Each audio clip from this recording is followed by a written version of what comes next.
Thank you very much for that introduction. Thank you very much for having me here. I think that before I launch into this, there is a kind of caveat that comes with everything I'm about to say.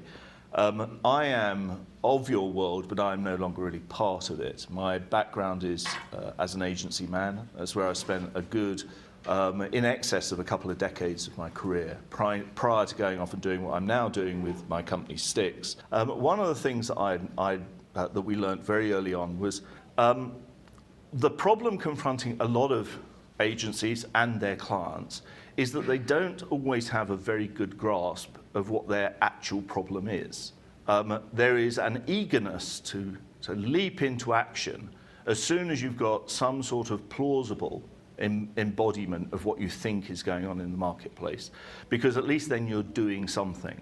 And as an observation, we would say that we see a lot of people, a lot of talented people, a lot of conscientious, hard-working people earnestly trying to make a difference in the job that they're doing, but failing to make much progress because they're exercising all that energy against answering the wrong question. And so what we have developed as part of our practice is we don't start with a definition of the problem. We always try and start with a characterization of the scenario. What is the situation that we're looking at here, and how do we best characterize that? And so when Bram and Melissa first spoke to me about coming and speaking at this conference, I thought, well, what is the situation that you here in this room, the agencies of Magnet, believe to be the case? And I tried to characterize it as this. First of all, life is tough for creative agencies. This is no surprise. It's a challenge. Margins are decreasing. Clients are becoming more promiscuous. Budgets are fragmenting.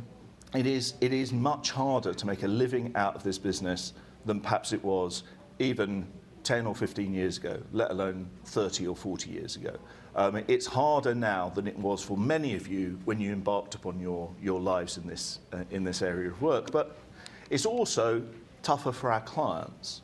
People who are operating in marketing capacities within their organizations are more under scrutiny than they've ever been. They're no longer the purveyors of the magic that they once were. They're under scrutiny for ROI and to justify everything that they want to do. And they are losing their tenure at the top table. And you know, the reality is fewer and fewer people believe the magic of what an agency delivers. When I first came into this business, agencies used to rather grandiosely refer to themselves as the brand guardians. The clients weren't even the brand guardians. It was the agency that was the brand guardian. The agency was the one that was entrusted to keep things on track and to make sure that everything ran true. And creative agencies are losing their place at that table. They're losing their place at the table, the conversation with the CMO, let alone with the CEO. And that is a problem for your business.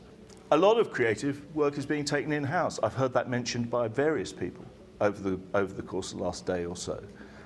And that is another threat to the business. And if it weren't for the fact that it's coming in on that flank, on the other side, you've even got these management consultancies who are getting in on the act. So life as a creative agency feels like you're sort of under assault at the moment.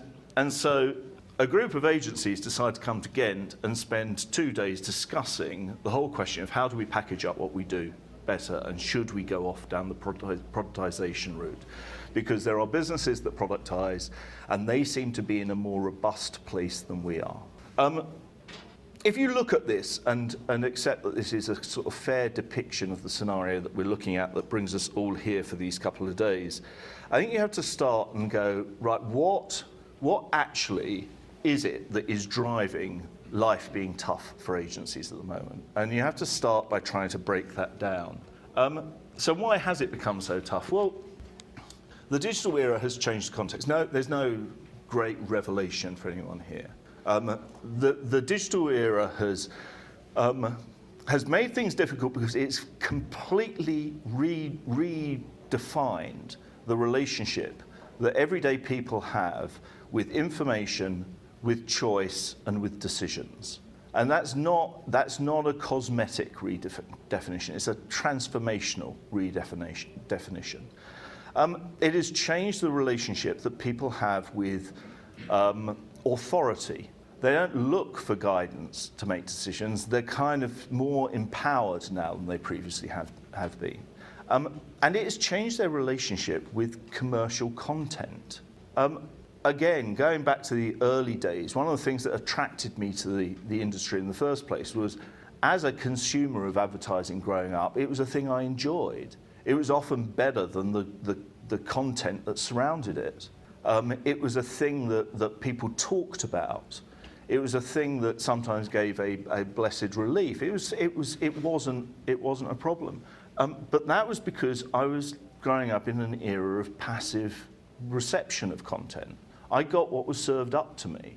There was a limited number of TV channels. If I wanted news, I went and bought a newspaper, of which there were a few titles. If you had hobbies, you bought magazines. And advertising was a welcome part of this overall landscape. But nowadays we live in a world of personally curated content consumption. And the content that you consume, you control in large part individually yourself.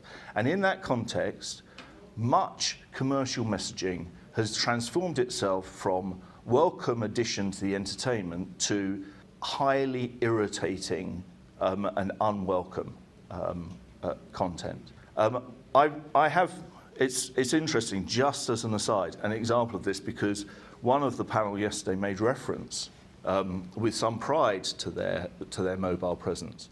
I am in the US, I have a Citibank credit card, or at least I did, but I got so annoyed by the fact that I couldn't turn my phone on in the morning without having to get myself through a digital piece of advertising that landed on my screen before I could see my actual screen for Citi credit cards, that in the end I wrote to Citi and said, I objected so much, I'm sending my card back. It was anti-advertising, it had the anti-effect on me. I was already a customer, and that piece of commercial messaging made me decide not to be a customer anymore. That is a real problem for this industry, if that is representative of people's experiences out there. Because what actually happened with the advent of the digital era is that, certainly in terms of the mainstream agencies, they didn't change at all. What they did was they treated the advent of digital as the arrival of a new channel.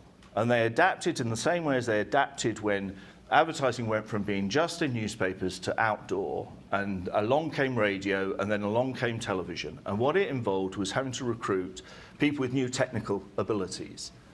And that's what agencies did. But they didn't change the way that they thought fundamentally about the relationship of the people they were talking to with the information that they were trying to convey. So that was one nail in the coffin. The business model is broken. I could spend at least an hour just talking about this subject alone. But it's a thing that all of you know about. You know, this is an industry that was predicated on never selling where it really added its value in the first place. It was born out of a ludicrous arrangement of media commissions and production kickbacks, and has reeled since then in trying to find a proper and appropriate remuneration model. And whatever the solution is, I would contend it certainly has nothing to do with time-based fee arrangements, because that bears no relation whatsoever to the value that you add to your client's world. But it isn't just remuneration. The whole way that you go about business development is broken. It involves investing huge amounts of time, often quite a lot of real cost, pursuing business that is evaluated, or the decision is made as a kind of randomized beauty contest that never bears any resemblance to the actual criteria that have been specified by the client for that decision in the first place. And for what? For a relationship that lasts a matter of months, a couple of years if you're lucky.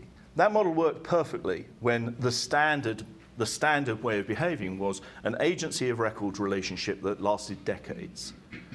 But the agencies are pitching at great expense to themselves, giving away thinking for free to win the opportunity to do a couple of projects for a client. And that's just nuts. And the way that, to get on to the next point, the way that the industry goes about attracting talent needs a complete rethink as well. It used to be the case that it was such an attractive industry, such an attractive career, that the most talented people naturally wanted to come and work in it.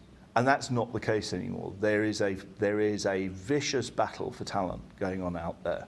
And just making jobs available isn't making it for agencies anymore. And if agencies start to be populated by second-rate people rather than the very best creative, strategic thinkers out there, then the industry is in terminal trouble. And the industry, perhaps as a consequence of all of that, has lost its swagger. I think this is the most dispiriting observation that I would make from my last 10 years. The number of occasions I find myself sitting in a room with an agency that has a posture of raw apology, that is where the desperation is almost palpable. You can't do what you do if you don't have the belief that you deserve to be there having the conversation that you're having. That's no small thing to try and arrest. If that is a breakdown of some of the things that has made life so tough for agencies, I think you also kind of have to look at where the magic has disappeared to. I contend that there is far too much emphasis on the artifacts, on the things that you actually produce, on the output. If you listen to any agency, the first thing they want to talk about is the work that they've done. The work is an important part, of course. The thinking is nothing unless it actually produces something. But the work isn't the special thing. The special thing that agencies do is the thinking that goes into the production of the work in the first place. That is simply just the embodiment of the brilliance that agencies have the capacity to bring to the table. It's an incredibly self-referential business. Drinking your own Kool-Aid could be a phrase that was invented for the advertising industry. There's a huge amount of belief in the power of individuals within the agency's own special way of doing things. One of the things that Bram said to me when we were talking through during that 6 hours was, we have to get beyond this kind of notion of leave it with us. We've got this little black box and we're going to come away and we're going to tell you what to do and you're going to have to believe it because we are who we are. And perhaps that's being extreme about it, but it's not too far removed from the reality of the posture of many agencies when they're talking to their clients. There's far too much deciding the answer before really thinking about the question. And this is another facet of the business model, which is kind of, I think, fundamentally broken. Agencies generally only get paid if they make stuff. And so they are incented not to make stuff that lasts, but to make stuff that works this year, but is sufficiently broken that it needs to be remade next year. Because most of the deals are based upon having to be able to make stuff, there's a huge tendency on the part of agencies to start the conversation with, the answer is something we make. Now what's the question? We get involved quite a lot. We don't do a huge amount of brand work now. I think when we first set sail, we worked primarily with creative agencies. That was my world. And then we started working more directly with clients, doing still brand-related things. And now we do a much broader suite of work that I'll get onto in due course. But I would find it alarming if I were an agency, the number of times that companies such as ours get called in to do the work that would have been meat and drink for a planning department 15, 20 years ago. I've had more conversations than I would care to lay out here with clients who've basically said, we need to revisit our brand strategy and we can't ask our agency to do that because we know what the answer will be, and it would be something that means we need to do more communications. And if you have clients who have that approach to you, that is a problem for you. That's why you're losing the position at that high table. There's too much perfunctory production. And this is just an observation. If you are concerned about the rise of in-house creative departments, but you are ever guilty of producing a piece of advertising that a client could have produced for themselves if they just happened to have the technical expertise to do it, then you can't really blame clients for taking that work in-house.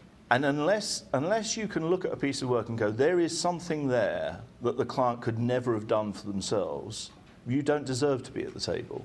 And a lot of the advertising, I say this not as an advertising professional, but as a consumer of advertising, a lot of stuff that you see all around the world, you think there's nothing there. There's nothing there that couldn't have been done directly by that client. So why wouldn't they do that? So the bar has lowered again. I think it's part of the desperation that we're talking about. And I think there's too much objectifying of clients, and clients have cottoned on to this, and it's sort of tied up with the other issues. What I mean by this is the attitude to a lot of clients is that they're kind of this force in the world that is antagonistic to the agency and that somehow needs to be managed and got around. And that, you know, if you've ever been in a situation where you've felt pleased with yourself because someone said to you, how on earth did you manage to get that past your client? Then you're sort of guilty of being in this place.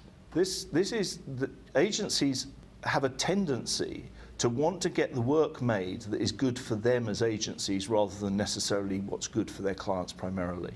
And that's certainly not all agencies, but as a general trend, that is a force that is real within the world, and is being made worse in this digital era because you have a generation of new clients coming up who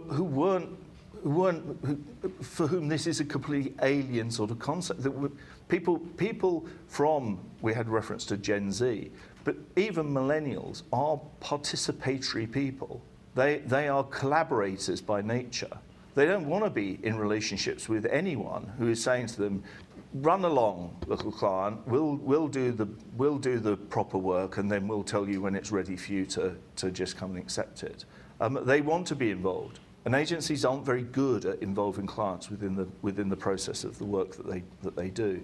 So I think that you've got a pretty torrid picture there, and that begs the obvious question that if all of that is a representative view of the world that you are operating in, why on earth is it that these consultancies are interested in intruding into your terrain? And you have to assume it's not because they're envious of your margins. This is a thing that requires some real sort of contending with. I think it boils down to the fact that consultancies produce an engineered outcome. And the Bob team sort of alluded to this. There was a kind of a recognition that they needed the sort of the yin and yang of each other, because what people from a purely consultancy background do is they take things that are finite. They take data, they take inputs, they use pre-existing models, they use tools that have been tried and tested, and they end up kind of smushing that into something that spits out an outcome that is dependable because it's worked in 100 previous similar scenarios before. But it is essentially engineered and predicated on the past, and they deal in bounded rationality. There is not innovative thinking in what consultancies do. It's all about these are the. When Darren was talking yesterday, it was all about this has happened in the past, so it will happen again in the future. I'll contend that's actually as hopeful as anything. There's no certainty that because something's happened in the past that it will repeat itself in the future. None whatsoever, particularly in the current environment. And so they're sort of struggling a little bit because they have their own spectre arising from the digital era. And that is what the technology that we have available to us nowadays does is it threatens anything that is capable of being reduced to an algorithm. And what consultancies offer is algorithmic thinking. It's reducible. And if you can reduce something, ultimately you're able to create technology to replace it.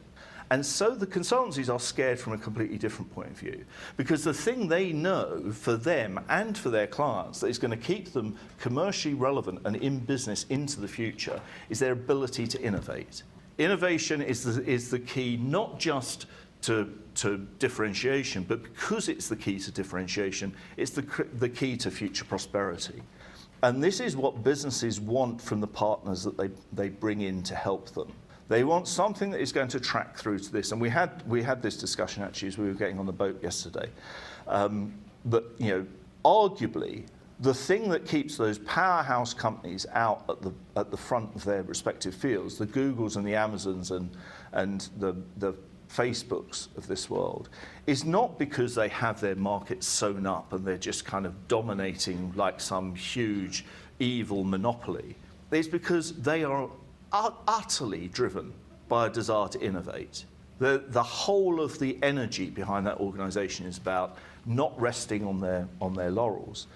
And innovation is not something that a systematic consultancy is going to be very good at helping you with, because innovation isn't something that can happen at 2 o'clock on a Tuesday and be done by 3 o'clock. It just doesn't work that way. It's not that process. It doesn't come from analysis. I'm going to pepper what remains of my time with you with a number of quotes to give sort of the semblance of some authority that I'm not just making up all of this stuff myself. And they're generally from people who are renowned from something. But this first quote that I'm going to give you is actually from a piece of research that we did earlier on this year. We were doing this, we were looking into the question of what young people want from a career in technology. And it involved us going and speaking around the world in Asia, across Europe and North America, to some of the leading young technical technologists that were there. And this particular guy was a 28-year-old person working for Amazon, actually in Berlin, and was about as much of a sort of alpha dog tech geek as you're ever going to find. And he, at one point, turned around and said to us, because the technology spreads so quickly, as soon as it has developed a particular way of doing something, it isn't long before someone else is replicating that. So it's very difficult for you to build your differentiation. Your differentiation comes from your people and your innovation. And we had a hint of this when we were having the Bob session yesterday, where I can't remember who it was, but someone said, I think that our thing is to do with people. And it is. People is the key to your business, and people is the key to innovation, because that's the bit that doesn't get reduced to an algorithm. If you try and do it algorithmically, you don't get proper innovation. And so the key thing about innovation is it's not linear. And what management consultancies do is they produce linear thinking. And this is absolutely crucial part of this discussion. Your stock in trade in this room is behaving in a way that isn't linear. And if you try and reduce it to something that's linear, then you get into difficulties, which is actually comes straight into the question of should you productize. And I'm not sure whether I'd go as far as Bram to sort of go, I think all of that's just complete bullshit. I understand that there are aspects of what you do that needs to be codified. But the codification, it comes retrospectively in a way of packaging up. It's not the substance. It's the packaging of what you do, the way you talk about how you got to it. It's the same with case histories. Case histories are generally post-rationalized fictions that encapsulate what you did, but rarely actually represented the truth of how things unfolded, because it unfolds in a messier way. There are problems with productization, though, that go beyond the fact that it's just not linear. If you're thinking about productizing, I think the first thing that you need to watch for, if what is driving this is a concern about what management consultancies are doing, is you can't, whatever the people in this room do, you can't out McKinsey, and you can't out Deloitte. It's a totally futile ambition for you to have. a part of another project we did a couple of years ago on the future of the provision of physical offices by employers to employees, took us to go and speak to the people at Deloitte in London. The Deloitte office in London has space for 7,000 consultants. I don't know how many Magnet employees there are in the world, but my guess is it's not 7,000. And that's just the London office of Deloitte. And within that, they have so much data and so many case histories and so much technology and so much specialization. And they have data scientists and econometricians and a bunch of people that no agency is ever going to be able to get close to. You can't compete on that territory, and nor should you, because you don't need to. I would contend the reason, if you look at management consultancies and go, yeah, but look at the money that they're making. That money isn't because they have a productized offering, or at least not directly. It's because they've got predictive certainty, because there's great reassurance. If you're someone like Darren and stand up and say, I can tell you what's going to be happening in 2031, because I know, based upon my data, that's hugely reassuring. You get why clients will buy that. And what they can do is they can go along and say, if you give us $1 million, we will do this thing, and your $1 million will become $20 million. And we've got to go back and see how that happened after the event. Obviously. You go, here's my $1 million. No agency can stand up and even say, I guarantee this work will work, let alone put a direct ROI on it. Certainly not ahead of time, because it isn't that kind of a product that you produce. You don't offer predictive certainty. And that's the reason why they charge huge fees and can get away with it. And you don't, because unfortunately the digital era has taken us beyond the era of Lord Leverhulme, who's happy to say, I know that half the money I spend on advertising is wasted, I just don't know which half. So this is a different business with a different model. And if you want to productize what you do, you have to have a linear process. Because if it's not linear, it can't be repeatable. And what you do isn't linear. And that's just a fundamental characteristic of a creative process. And if you end up trying to productize creativity, you will end up with something that is neither good creativity nor a particularly good product. And that's a place that wherever you go from here, however desperate your situation is, and I would contend it isn't, this isn't the destination that you want to be shooting for. So, I guess what I would say is where your value lies is not in your process, but in your creativity. But it's worth being clear on what we mean by creativity. The session with Ryan yesterday that I went through, where again I spoke to Ryan subsequently about this, and I thought that again his description of his process is a good piece of packaging. I think it explains how they work very well, but I don't think that's the magic of their particular business. But I was very helped by his stopping, saying, we need to define what these words are that we mean. What do we mean by vision? What do we mean by mission? And these words tend to be bandied about, and creative is one of them. When I've talked about this before, I've used the metaphor of ants, and what ants do. These are all ant hills. They're produced by a particular species of fire ant that makes its home on the savannas of Africa. And these are really quite incredible structures. If an ant colony sets up home, within between 7 and 10 days, it will have erected one of these ant hills. And they grow to be 4, 5, 6 feet high, almost 2 meters for the Europeans in the room. And when one of these ant hills is just a foot high, it is already, in proportion to an ant, taller than the Great Pyramids of Giza is to a 6-foot man. These are amazing structures. They're incredibly complex pieces of engineering. But ant colonies have a 0% failure rate when it comes to building an anthill. This is what makes it not a creative process. A thing has been created, but there is nothing creative that goes on here. There is no difference in the situation. For something to be creative, there has to be errors made. If you are in a creative business and you're not making mistakes, you're not trying hard enough. This isn't about just producing something, anything, that is good at doing its job. Creativity is about producing something that is different, that is going to make an impact. It involves leaps, not extrapolations. And this is the counterpoint to it being a linear process. What consultancies do and what bounded rationality does is it starts at A, moves to B, onto C, onto D, before inevitably ending at E. And you knew that it was going to end at E before you even started at A.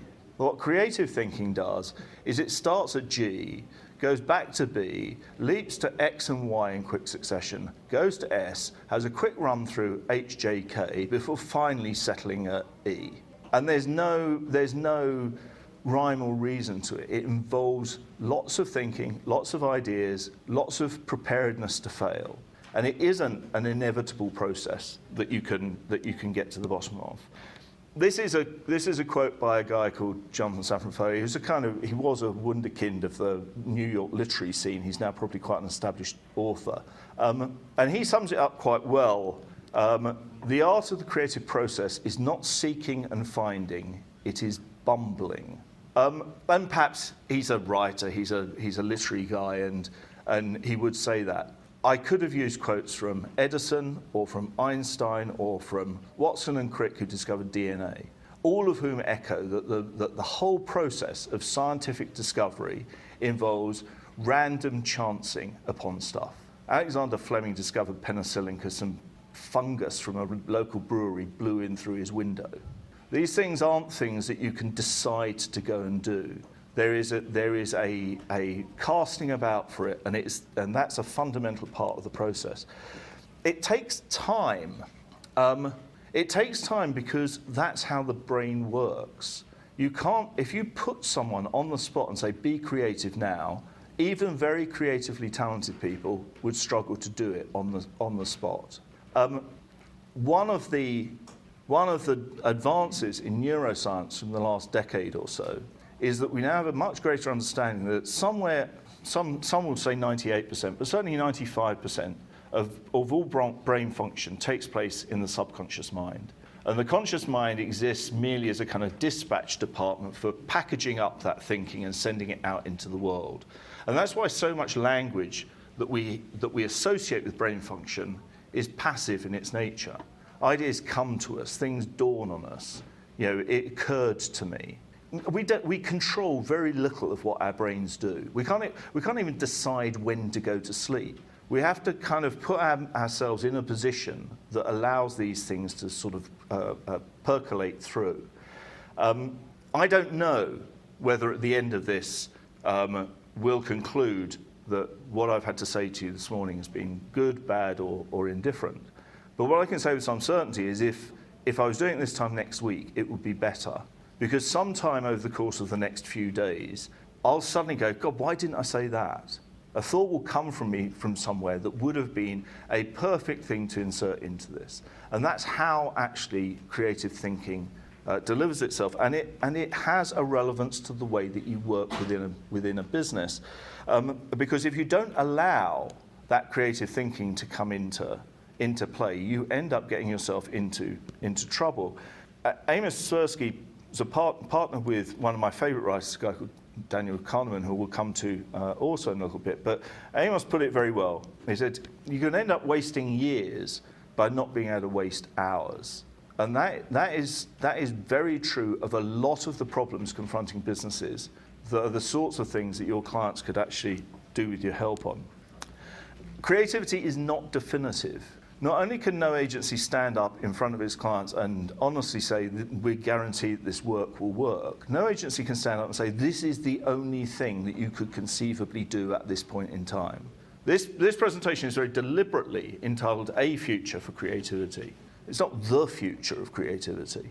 It's, when you are producing a creative output, you are producing one of any number possible right answers. And so language surrounding creativity that starts trespassing on the definitive often descends into the rawly stupid. As this guy, and I'm going to return to this fellow, because if there's one thing that is probably worth taking away from this talk, is I would encourage you, this guy has just brought out a book called Farsighted, which is all about making good decisions.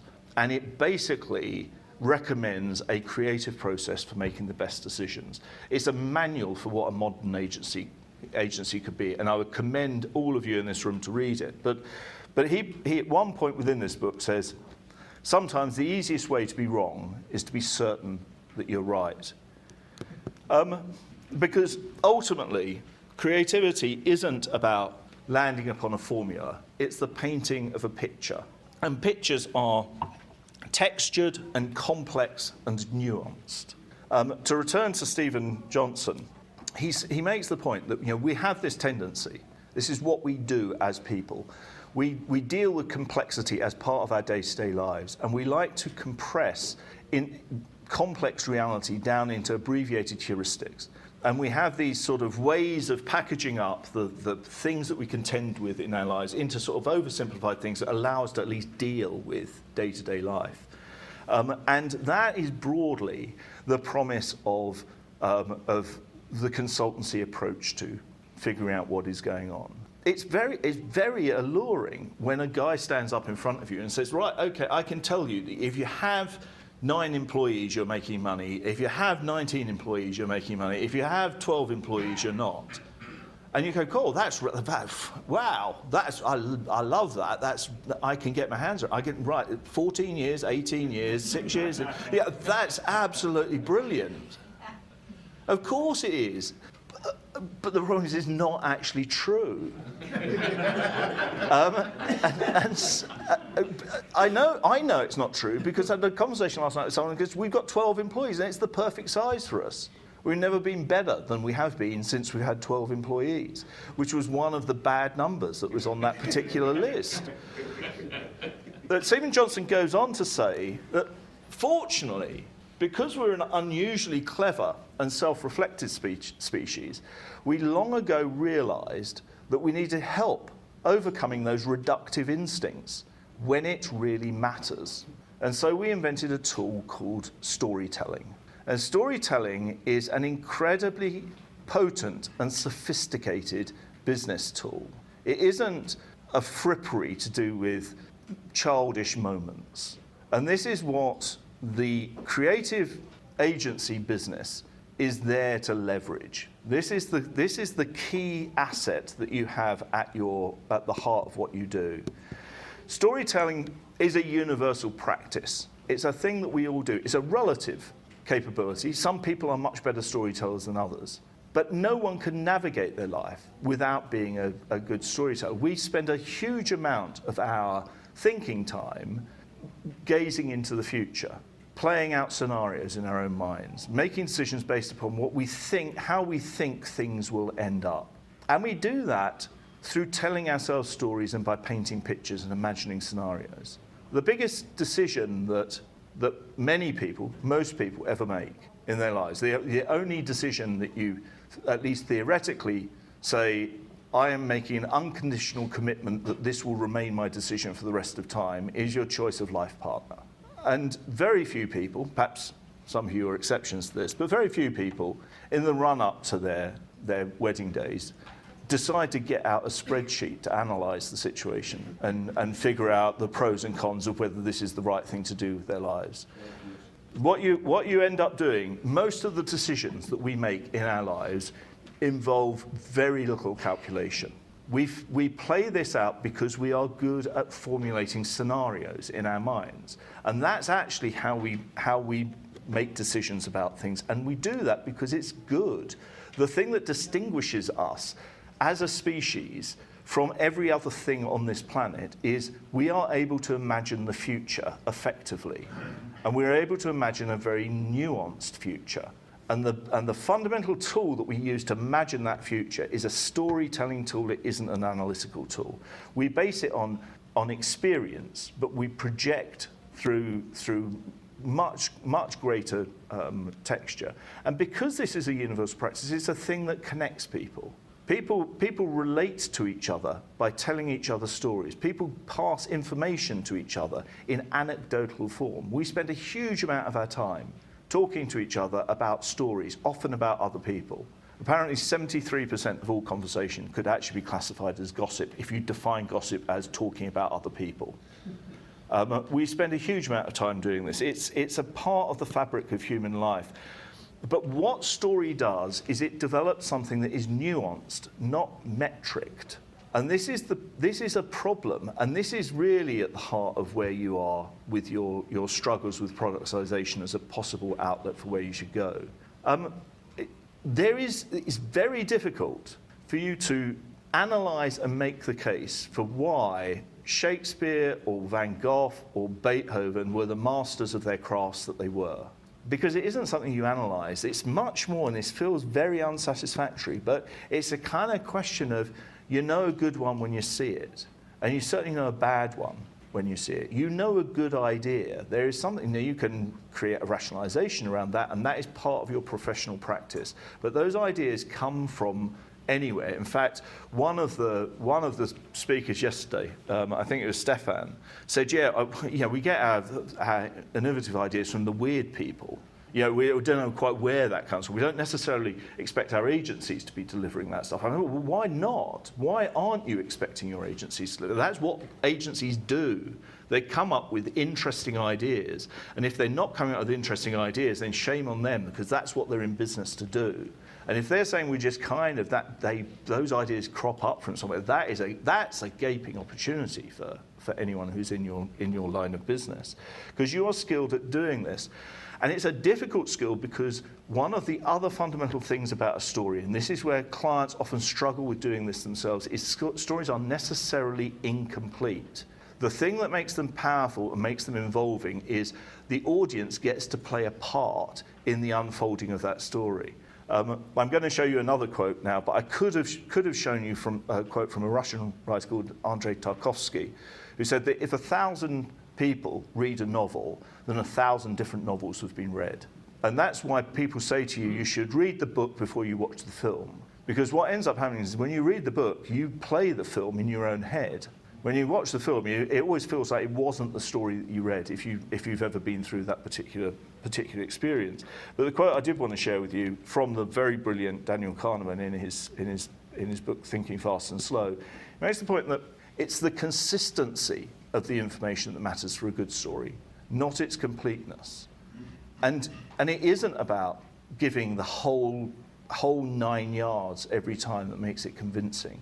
It's how, and this is a difficult skill for clients. Clients have a huge inclination to want to load up everything onto the cart. And this is why, in essence, advertising agencies exist, to help their clients to figure out what not to say as much as what to say.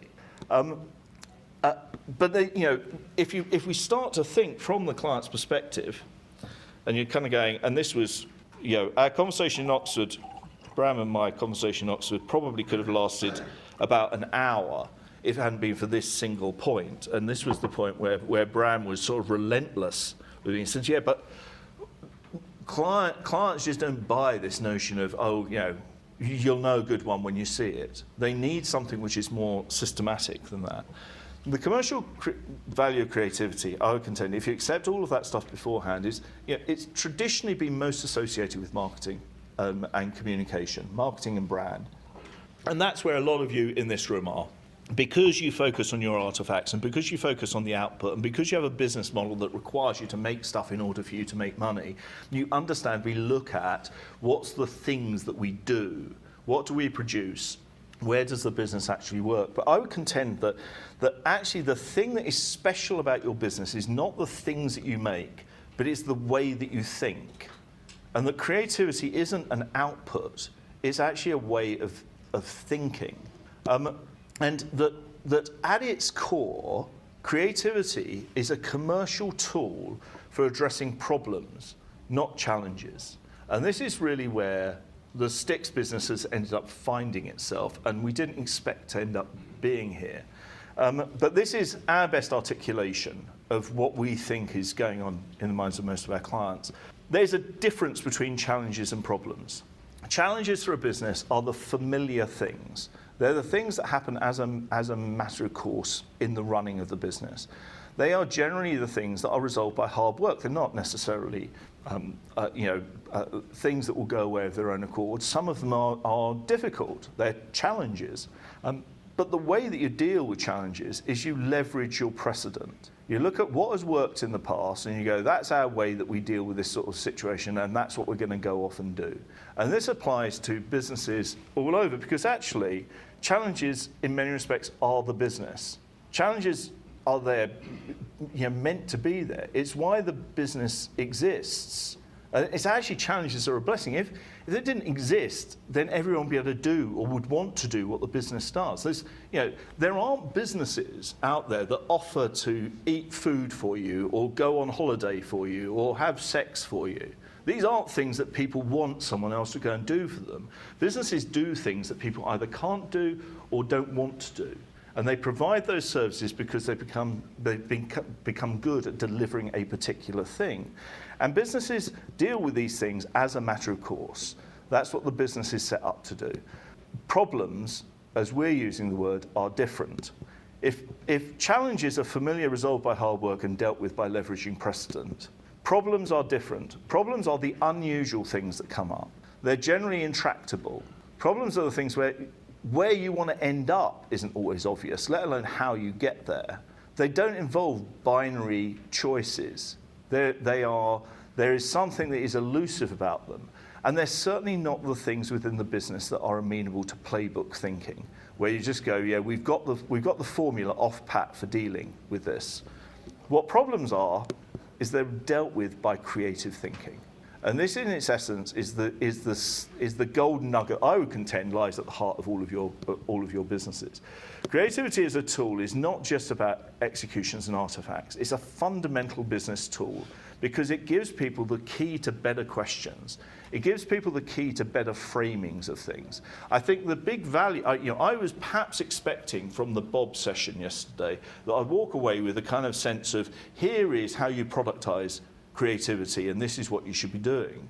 I got quite a lot out of that session, but it was the frameworks that they gave us. It was the way of going, oh, that's an interesting way of looking at something. I hadn't ever thought of things in terms of those quadrants. That makes me rethink where I am with my own business in a slightly different way. And yeah, perhaps I shouldn't be perpetually down in the anxiety quadrant.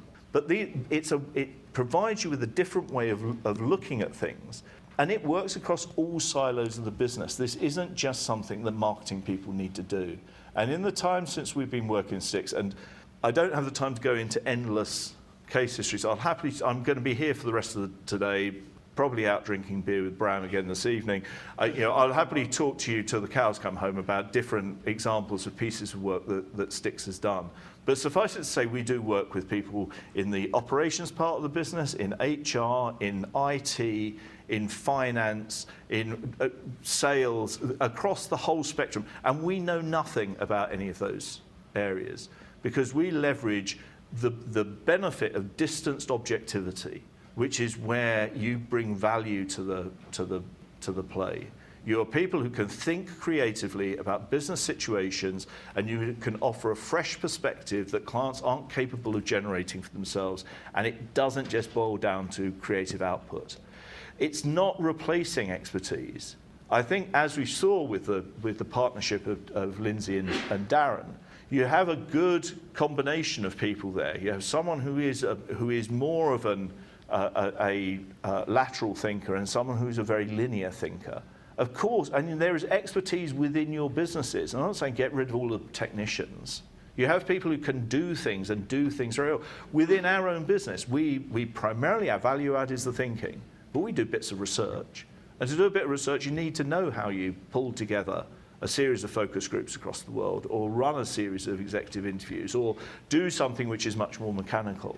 But what it does is it isn't just topspin, it's the foundation. The creative thinking needs to be the thing that drives it, because it delivers a perspective, not a solution. And this is one of the things that we say a lot to our clients about our business. We say, we're not here to provide you with answers. We're here to get you thinking differently about your situation. if you are talking to us at the decision or the execution phase of your situation, then it's already too late. You need to be talking to us when you're still considering it, when you're still open to looking at things differently, when you're still weighing up your options and sizing up quite what direction you should go in. And that's where creativity plays its part. You then go off and you have to be able to deliver, you have to be able to execute. But Hitchcock would say the thing that he used to enjoy most about making films had nothing to do with being on set. Once he got on set, that was the mechanical bit of it. He enjoyed figuring out every angle, every shot, every way of telling the story. And all of that took place long before he actually got onto the set. Then he just had to be able to produce it. But the creativity was in that earlier phase. It wasn't in the actual execution. To return to that, this is a different species of some horrific welt-inducing ant that lives in the Indian subcontinent. And the thing about this is these are solutions. It's the same dependable solution over and over again. Creativity isn't necessarily a solution. Creativity is expansive. It opens up thinking. It doesn't close down thinking. And that's what you are able to bring to the table. You're able to bring imagination.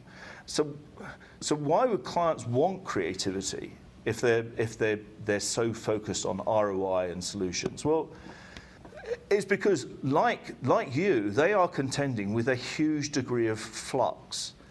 And perhaps, just perhaps, the world is just on a perpetually repeating cycle of 14 or 18 year increments, or however all of that works.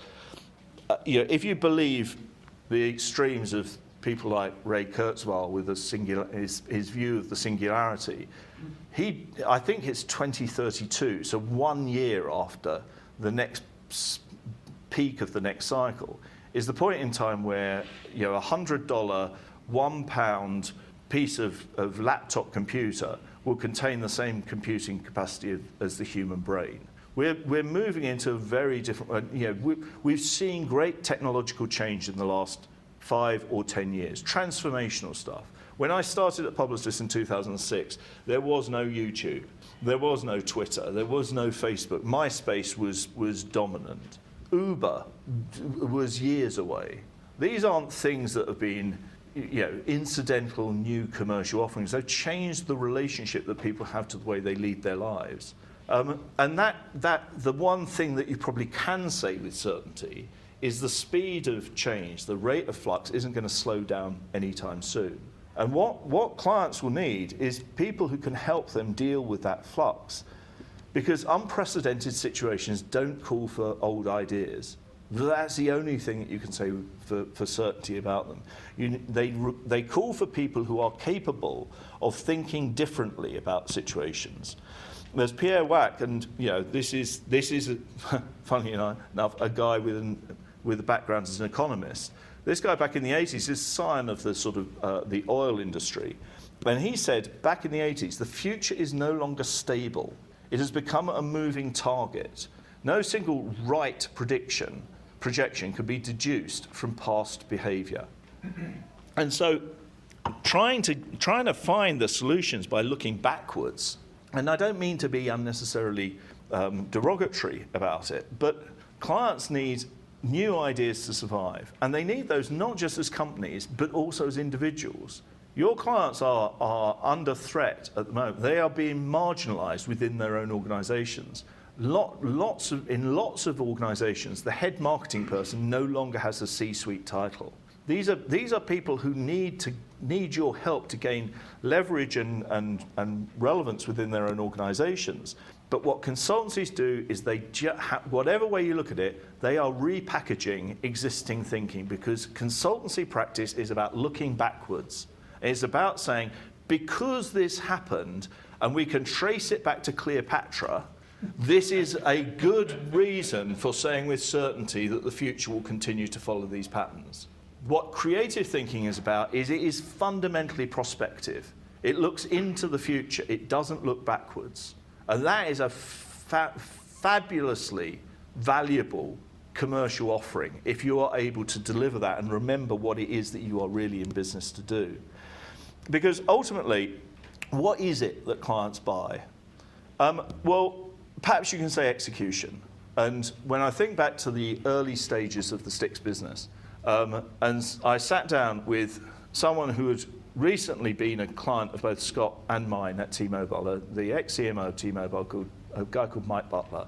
And Mike said to me, your problem, Kevin, is that, first of all, not many clients really understand what planning is. And secondly, clients want great ideas. And they kind of expect those great ideas to be born of fabulous strategy. But what they buy is the execution, because the execution is the bit they can't do. One of the other reasons why your business is so under threat is because barriers to entry have reduced. The stuff that you make, the stuff you execute, is seemingly within grasp of even school children. There are clients who will look at your production estimates and go, well, I think I could probably get my 14-year-old to bang out this particular thing. And in many instances, they can make a decent fist of doing so. The execution is no longer the thing that clients look at and go, oh, I just couldn't do that. And that's why a lot of them are taking these services in-house. But actually, whereas 10 or 15 years ago, they were kind of going, yeah, that thinking thing, I don't really want to pay for that because I actually, that's my job. And if I just try hard enough, I could probably do that for myself. They're looking at that thinking bit and going, that's where I really need help. And actually, it isn't just the execution. It's increasingly the thinking that agencies put into their work that clients are buying. And this thinking, to go back to Stephen Johnson, and this is what his book is about, the creative process is great at providing those simulations. And simulations and scenario planning is something that is certainly within the grasp of most good creative agencies. And from a commercial point of view, if you want to try and productize what you're doing, go down this sort of track, because you can offer people better opportunities to predict the future, I would contend, than any of the economists that are out there, because you will look at it from, you will imagine many more scenarios than the reductive instincts of the economists. And the other reason why your clients will buy this from you, and I was very glad that this was brought up on several occasions yesterday, is the real thing that clients buy from their agencies is the chemistry. It was interesting because that point was made 2 or 3 times by the panel of people that we had here. And actually in Ryan's session, having gone through in great detail everything that his company do, the question was asked at the end, well, you know, what do you do when you come up against a Landor or a Lippincott and you're kind of up against the big guns? How do your clients react to this? When Ryan said, and I think it's absolutely right, he said, you know, we'll try and convince them with this stuff, but you know, whether this works or not, ultimately it boils down to whether they like us as people. And ideas are bought from people who are trusted by the people buying them. And this isn't a be nice to your clients, remember to take them out for dinner once a month, try and remember their kids' names and when their anniversary is and send them a card type old school account management. This is about creating meaningful relationships that enable you to earn the trust to leverage the creativity that lies at the heart of all your organizations. And that is, you know, to be very blunt about it, I left Publicis 10 years ago and set sail really thinking that I stood very little chance of being successful at what I was setting out to do. Not because I didn't think it was a good idea, but because you know, I'd been in America for 3.5 years. I'd been in a secondary market in America for 3.5 years. I'd worked at one agency, essentially on one client, and had no real network that was worth talking about. I was probably more down the introvert end of the spectrum than most natural entrepreneurs are. And I thought, well, you know, I'll give it a go, but you know, I'm not quite sure where this might take me. 10 years on, I can say absolutely, with one exception, where some guy just called us up out of the blue from Texas about 2 years ago. Every single good thing that's happened within the sticks business has happened as a result of relationships.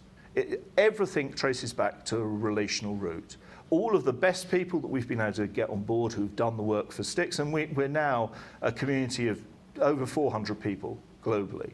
Every client, every assignment, every piece of work, it traces back either to a pre-existing relationship or an emerging relationship or a referral or a repeat piece of business. And my pipeline is fed by first dates. And the reason why we do research is because that's actually an easy thing for people to buy from us first time around. It isn't because we particularly want to be a research company. And the reason why we get invited to do these more interesting things is we start on something which is in one space, we exceed expectations, and we get invited to play in a different space. But all of it is about trust and relationships. And this is a fundamental part of running the business that you run. Because as Margaret Thatcher once put it, being powerful is like being a lady. If you have to tell people you are, then you're not. And you could actually put any number of adjectives in where powerful sits. You could put creative, you could put maverick, you could put out-of-the-box thinker, you could put lunatic, you could put genius. And the same thing would apply. You don't get to be at the table doing this stuff because you go and tell people that's what you do. You get to be there by actually behaving that way and delivering that work. And that's how businesses in this industry grow and prosper. So what do agencies need to change? This is another part of this discussion which I could spend a good hour on just by itself. Quite a lot, but I'll just touch on a few of the things. I think you have to look at the way you work. One of the things which is very frustrating, and ultimately one of the reasons why we do relatively little work with agencies these days, is agencies tend to be very closed architectures. They tend to like to have it all contained within their walls. They're happy to bring in the occasional freelancer, providing that freelancer will come in and behave like an employee of the agency in question, and will be contained within the agency and will deliver a product that the agency would have produced by itself if it had just happened to have that resource. And the best thinking actually comes from that diversity of perspectives. And I could show you how to do all this stuff, but it's stuff that you could do yourself. You just need to be prepared to bring in more people from the outside. You need to be embracing of a greater diversity of inputs than you typically are in the way that you're currently structured. And you have to think in terms of more than just artifacts. And you have to think in terms of what you really are in the business of doing and where the real value add is to your clients from the brilliance that you have within your walls. I think that talent by itself is another hour-long presentation, but you need to strategize about this. Every company that is out there, and we have picked up numerous projects along this, I could almost develop a specialization along this particular line itself, because all of the major companies are going, the thing we need for that innovation is the best people we can get hold of. And they're not going, well, can we pay them a bit more? Because that's actually not what people are interested in. You need to look at what really appeals to people. And you need to look at the list of things that begins with, where am I going to go somewhere where the work is going to be interesting, where I'm going to be able to make a valuable contribution, where I'm going to be able to learn and develop as a person as well as a professional, where am I going to be able to develop credentials, where am I going to have a good work-life balance. You look at the whole suite of your proposition, and if you aren't strategizing around this, this is probably the easiest and most meaningful difference that you can make to your business starting tomorrow. You develop a real and telling employee value proposition. Go through your same process that you do for your clients, but do it with yourselves and do it focused on your people, not on the stuff that you produce. Because if you're not able to start recruiting the very best people that you are capable of recruiting, the very best people who are going to help you deliver what you are in business to go and deliver, then your chances of being successful, whether you have a productized way of talking about what you do or not, are vastly diminished. I think you need to relook at the way you make money. This is not an easy conversation, but that's certainly something that is worth revisiting, and again, probably merits another session like this just by itself to figure out different ideas. But there has to be something that doesn't relate fees to time. Anyone, I mean, unless you have an appetite for deluding yourselves with fiction, anyone who's operating with timesheets is wasting their time entirely. Timesheets tell you nothing other than what accountants like to see. But it doesn't get to the truth, because that's not how this work works. Ideas come to people when they're on their weekends or in their evenings or down the pub, or I would challenge anyone to genuinely curate what they do in any given hour. Unless you are doing a very single-minded task, most people are thinking about multiple things at multiple times without even realizing that they're doing so. And the only way that you can make money charging time is if your people are provisioned at least 100% of the time, because clients won't tolerate hourly rates that suggest something else. And you get yourself into the bind of being able to predict how long it's going to take you to solve it. And it's not that predictable. Sometimes it takes a day, sometimes it takes a month. And so I think that's certainly something which I think you should look at. And for goodness sake, reinstate the fun. Because it's when you're having fun that the people who do this sort of work are the best versions of themselves. The most liberated that you lot have probably been in the last month have been on the forecourts of various drinkeries in Ghent, having fun, and it elevates you, and it instills your confidence, and it opens your mind. And people come into this line of work because it's an enjoyable thing to do. And being on the back foot and being desperate and being apologetic isn't fun for people. And that's a strategic objective for an agency. It's not that would be a nice thing to do for our people. It's a thing that enables you to be good at what you're doing. It's why you spend money on creating nice, funky offices and places where people enjoy being, that lifts them when they go into work. People want to be feeling positive, because this work is done best when people are feeling confident and happy. And that comes from the amount of fun that you have in the environment that you work in. So it isn't just a sidebar. I wanted to get this quote in because it's one of our favourite quotes. And actually, if you want to know more about ants, this guy is the world's leading myrmecologist, which is a fancy word for ant expert.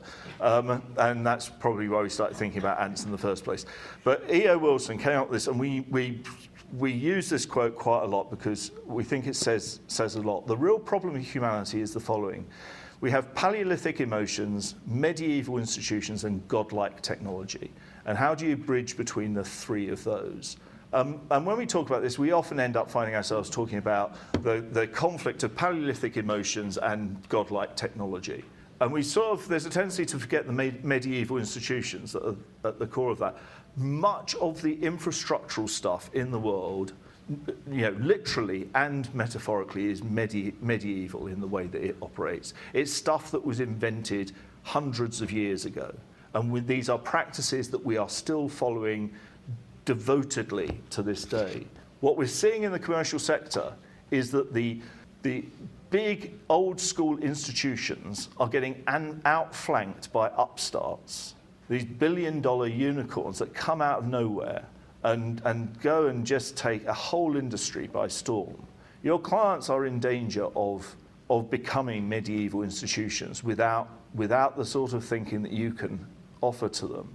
And actually, advertising agencies are in danger of becoming medieval institutions unless they are prepared to embrace some fundamental changes.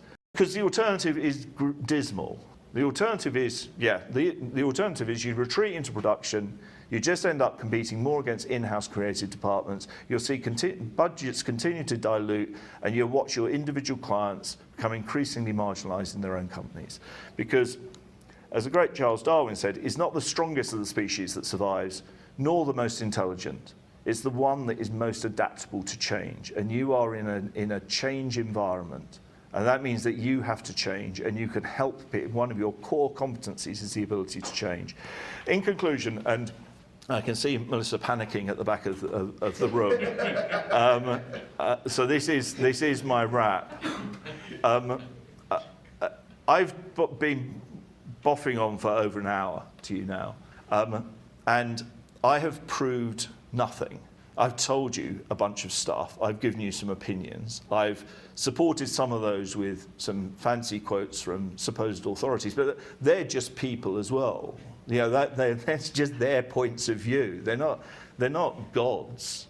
If anything that I've said over the course of the last hour has landed with you, I think you just need to weigh this up as you look at what you do with your clients, because even in the era of big data, you don't need to prove anything in order to be convincing. The convincingness comes from the story, not from the evidence. It's the way that you tell the story, because, and this is my final quote, and this woman has got more degrees than I own pairs of shoes, but she specializes in the psychology of literature. And she wrote a great book called The Confidence Game. And she makes the point, which I think sums it up brilliantly, that when a fact is plausible, we still need to test it. When a story is plausible, we tend to assume it's true.